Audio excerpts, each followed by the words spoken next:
मेवात जिले से एक बड़ी खबर सामने आ रही है। आपको बता दें कि रमजान के महीने की वजह से कम फैल रहा संक्रमण।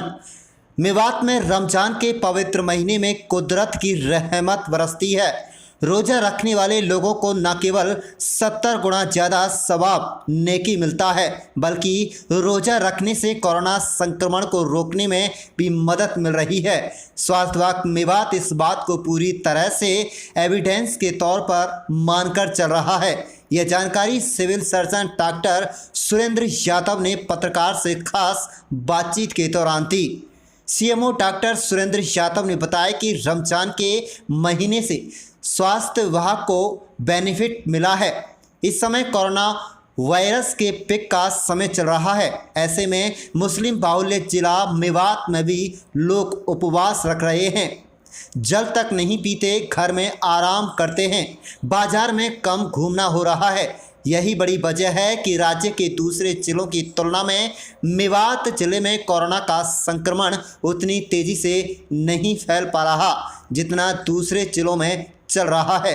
डॉक्टर सुरेंद्र यादव ने बताया कि मेवात जिले के फिरोजपुर जिरका शहर में कुछ महिलाओं के सामान खरीद इत्यादि की खबरें बाजार से करने की आई हैं।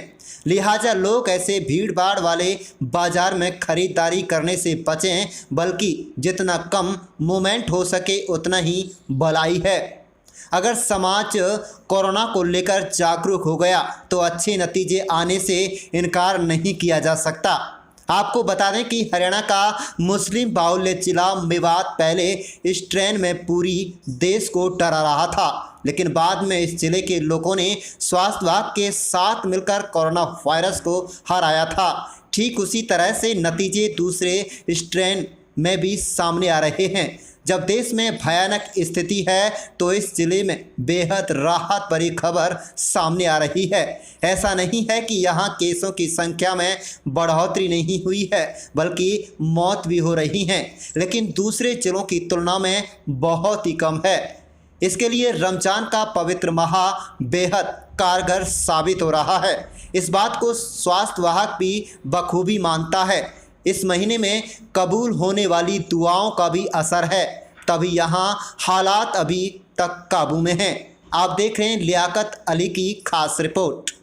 हमारे चैनल को जाते जाते सब्सक्राइब कर लीजिएगा और रोजाना देखते रहिएगा जिले की तमाम छोटी बड़ी खबरें।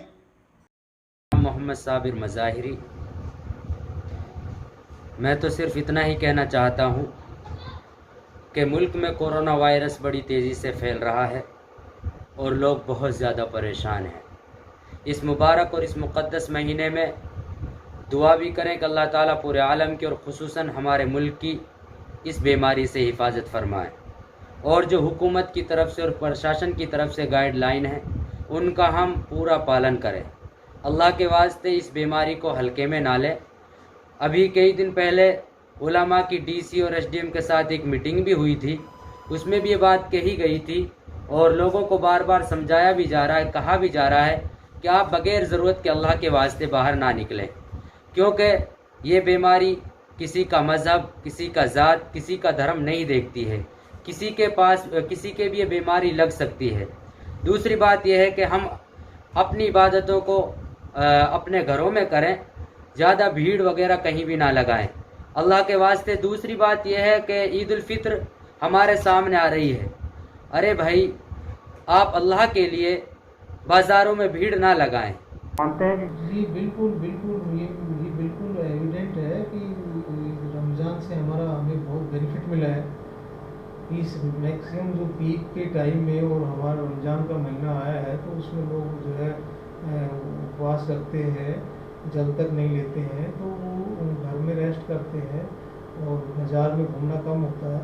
और शाम के टाइम में अगर कोई फिरोजपुर जिरका से जैसे मुझे रिपोर्ट आई कि भाई कई जगह लोग जो हमारी लेडीज़ ना परचेज़ करते हैं उन टाइम में, वो ईद के लिए परचेज़ है वो है, तो मेरी रिक्वेस्ट है कि प्लीज़ वो जो है ना, अब वो कुछ चीज़ें ज़रूरी भी होती है, लेकिन रिक्वेस्ट यही है कि कोविड की इस एपिडेमिक में अपने को सेफ रखने के लिए उस चीज़ को अवॉइड करें, और अगर ज़रूरी है तो कंजेस्टेड आवर्स में ना जाएं, बहुत पतली गलियों भीड़ वाले बाज़ार में ना जाएं। हालांकि एडमिनिस्ट्रेशन ने भी बहुत 6 बजे बाद दुकानों पे वो थोड़ा रेस्ट्रिक्शंस किया है, तो काफ़ी मतलब है, पर हर आदमी इस बात से अवेयर हो गया तो वो और इफेक्टिवली उसका रिजल्ट आएगा।